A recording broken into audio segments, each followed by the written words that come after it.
కల్వకుంట్ల తారక రామారావు గారు సంస్కారం గురించి మీరు మాట్లాడితే ఈరోజు నవ్వొస్తుంది. ఎందుకంటే గతంలో మీ తండ్రి గారు ముఖ్యమంత్రి ఉన్నప్పుడు వారు మాట్లాడిన మాటలు యావత్ తెలంగాణ సమాజం చూసింది. నిండు చట్టసభలో అసెంబ్లీలో కూడా వారు ఏ రకంగా ప్రతిపక్ష పార్టీ నాయకులపైన ఏదైతే వారిని ప్రశ్నించిన నాయకులపైన ఎంత ఎగతాళిగా మాట్లాడినో చాలా స్పష్టంగా ప్రజలు గమనించారు. ఈ రోజు రేవంత్ రెడ్డి గారికి ఏదైతే మీ ముఖ్యమంత్రి గత ముఖ్యమంత్రి మీ నాన్నగారు సవాలు విసిరి కాంగ్రెస్ పార్టీ 20 స్థానాలు కూడా గెలవలేదు, కాంగ్రెస్ పార్టీ తెలంగాణలో అధికారంలోకి వస్తే నేను రాజకీయ సన్యాసం తీసుకుంటా అని చెప్పారు.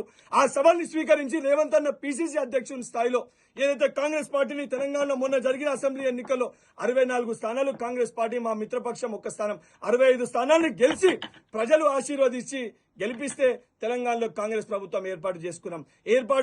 మేము మొట్టమొదటి రోజుకెళ్లే చాలా చిత్తశుద్ధితోటి ఏదైతే ప్రజలకు ఇచ్చిన 6 గ్యారంటీల్ని అమలు చేయాలని చెప్పని పగలు రాత్రి లేకుండా 24 గంటలు రేవంత్ రెడ్డి గారు ప్రజల సంక్షేమం కోసం పనిచేస్తూ ఈ రోజు సెక్రటేరియట్ లో ఎప్పటికప్పుడు ప్రజల్లోకి అందుబాటులో ఉంటారు. ప్రజా దర్బార్ని మేము దర్శనం, ఇది ప్రజాస్వామ్య ఏదైతే ప్రభుత్వం అనే విధంగా ప్రజల సమస్యలు నేరుగా ఏదైతే నాయకులు స్వయంగా చెప్పే విధంగా వారికి చెప్పే విధంగా సమస్యలు పరిష్కరించే విధంగా ఒక కొత్త విధానాన్ని రేవంత్ రెడ్డి గారు తీసుకొని వచ్చారు.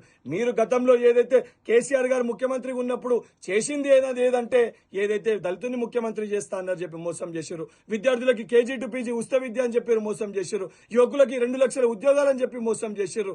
మైనార్టీలకి 12% రిజర్వేషన్ అని చెప్పి మోసం చేశారు. గిరిజనులకి పోడు భూములు అని చెప్పి మోసం చేశారు. రైతులకు ఏకకాలంలో రుణమాఫీ చేస్తామని చెప్పి మోసం చేశారు. బీసీలకి బీసీ బంధు అని చెప్పి మోసం చేశారు. దళితులకి దళిత బంధు అని చెప్పి మోసం చేశారు. మీరు చేసింది ఏంటి అంటే కేవలం కల్వకుంట్ల కుటుంబం కోసం తప్ప తెలంగాణ ప్రజల కోసం వారి సంక్షేమం కోసం మీ ఏ రోజు కూడా ఆలోచించలే. కానీ ఈరోజు రేవంత్ రెడ్డి గారు చాలా చిత్తశుద్ధితోటి వారి ముఖ్యమంత్రి అయినాక 3వ రోజే ఏదైతే నిరుద్యోగులకి రేపటి తెలంగాణ భావి భారత పౌరులకు ఇచ్చిన మాట మేరకు టీఎస్పీఎస్సీ ప్రక్షాళన చేశారు. వేలాది ఉద్యోగాలను నింపుతున్నారు.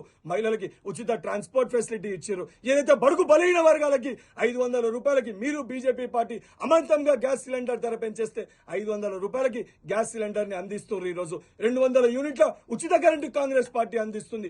4 గ్యారంటీలు ఈ రోజు మేము ఇంప్లిమెంట్ చేస్తాం. దానితో పాటు 70 రోజులు పూర్తి కాకముందే 4 గ్యారంటీలు ఇంప్లిమెంట్ చేస్తాం. మేము చెప్పిన విధంగా 100 రోజుల లోపల ఉన్న పథకాలన్నీ కూడా మేము ప్రజలకు ఏ రకంగా ఇయ్యను అనే స్పష్టత మాకుంది, తీసుకునే ప్రజలకి స్పష్టత ఉంది. ఇవన్నిటినీ పక్కన పెట్టి ఇష్టం ఉన్నట్టు రేవంత్ అన్న బయటికి రా మల్కాజ్గిరిలో చూసుకున్నాం చెప్పి మాట్లాడుతున్నావు. రామన్న నీ స్థాయి రేవంత్ అన్నది కాదు. బల్మూరి వెంకట్ నేను ఎమ్మెల్సీ పదవికి రాజీనామా చేసి నేను బరిలో దిగుతా, నువ్వు నీ సిరిసిల్లలో ఎమ్మెల్యే పదవికి రాజీనామా చేసి బరిలో దిగు. కరీంనగర్ మల్కాజ్గిరి ఎక్కడంటే అక్కడ నేను నీ సవాల్కి సిద్ధంగా ఉన్నా. ఎందుకంటే ప్రజల కోసం ప్రజల సంక్షేమం కోసం పాటుపడుతున్న కాంగ్రెస్ ప్రభుత్వం పక్షాన కాంగ్రెస్ పార్టీ పక్షాన నేను ఎన్నికల బరిలో నా ఎమ్మెల్సీ పదవికి రాజీనామా చేసి నేను ఎంపీగా పోటీ చేస్తా. నువ్వు నీ ఎమ్మెల్యే పదవికి రాజీనామా చేసి పోటీ చేయి. ప్రజలు నిర్ణయిస్తారు. దమ్ము ఎవరికి ఉంది, ఎవరి వైపు న్యాయం ఉంది, ఎవరిని గెలిపించాలి చూసుకున్నాం. నిజంగా నీకు దమ్ముంటే నా సవాల్ని స్వీకరించి ఎన్నికల బరిలోకి రా అని చెప్పని నేను కల్వకుంట్ల తారక రామారావు గారికి సవాల్ విసురుతున్నాను.